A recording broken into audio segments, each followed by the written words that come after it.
Okay, so here on our farm, it's just under 47 acres, and about 30 of those acres we try to keep cut and mowed nicely throughout the growing season, and then the balance of that is going to be in wooded areas. Now, our pecan orchard consists of multiple small fields, and we have about 125 pecan trees planted on about 10 to 12 acres. So in the pecan orchards, we try to keep that cut fairly often, and then once we get into some of the outlying areas, we may cut that a little bit less frequently. So it's not uncommon for me to spend many hours during the week mowing grass in our orchard and in some of the outer lying fields. Now, in addition to the Kubota tractor, we also have two Toro Titan zero-turn mowers. One has a 60-inch cut, the other one's a little bit smaller with a 54-inch cut. Now, those mowers do a terrific job out here on the farm. Now, some of the fields that we get into are very bumpy, and the older I get, the more bumpy the field is, the harder it is on my back and on my neck. So one of the advantages of having a tractor to help mow the grass with, it's a lot easier on my body to be out there on a tractor. The tires are a lot bigger, the wheelbase is a lot bigger, and I just get a much better ride when I'm out on the Kubota tractor. The downside is I can't get into as many narrow and tight places. That's not what this was designed for. So obviously there are plenty of opportunities to spend time on the zero turn. So I'll show you a little bit of that in this video. We'll do some regular mowing of the orchard just in straight rows with the Kubota, and then I'll have to come in between the pecan trees in the orchard with the zero turn to get everything cleaned up really nicely. Okay, so I have a small Kubota tractor. It's 30 horsepower. It'll do most of the things I need to do here on the farm. But I do have a 6-foot finish mower, and it's great for cutting the grass. It keeps it looking nice. But one of the problems is if you let your grass get too tall, which frequently happens for me, then you can end up with grass that's not 8 or 10 or 12 inches tall, but sometimes about 2 feet tall. So when you're getting ready to go out and cut your grass or mow your orchards, just be mindful. If the grass is taller, you're probably going to have to go a lot slower with your tractor, and even though it's got a 6-foot cutting width on it, you might have to narrow that down to just do 2 or 3 feet per pass.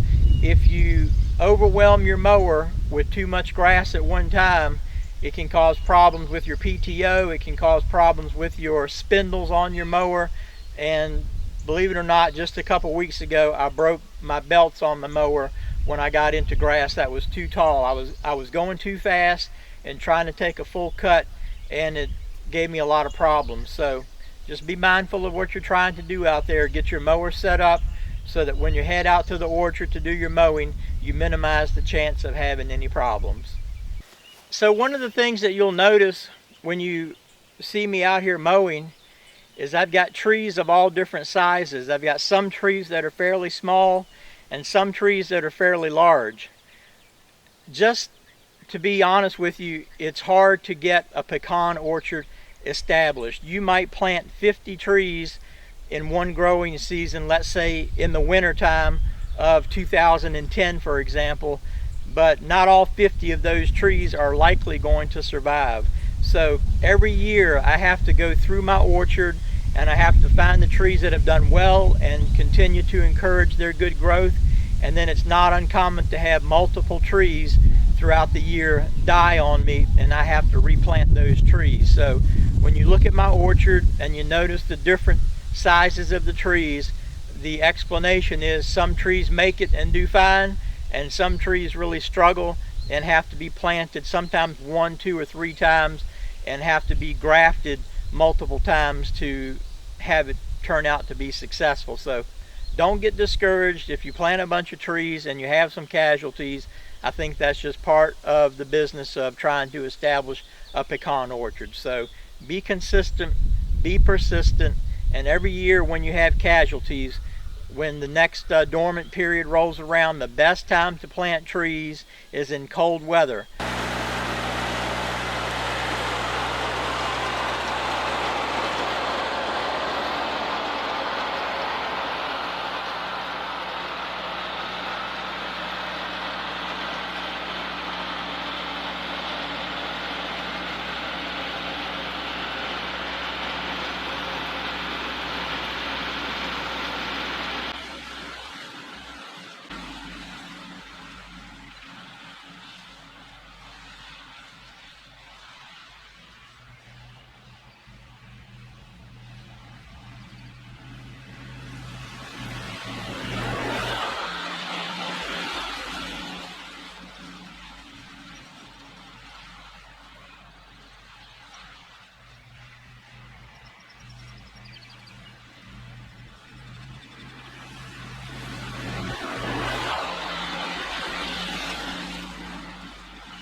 Okay, I'm going to go ahead and wrap the video up. I want to say thank you for watching, and if you have any questions or comments, feel free to contact me, and my email at rbthurston@liberty.edu is still one of the best ways to reach me.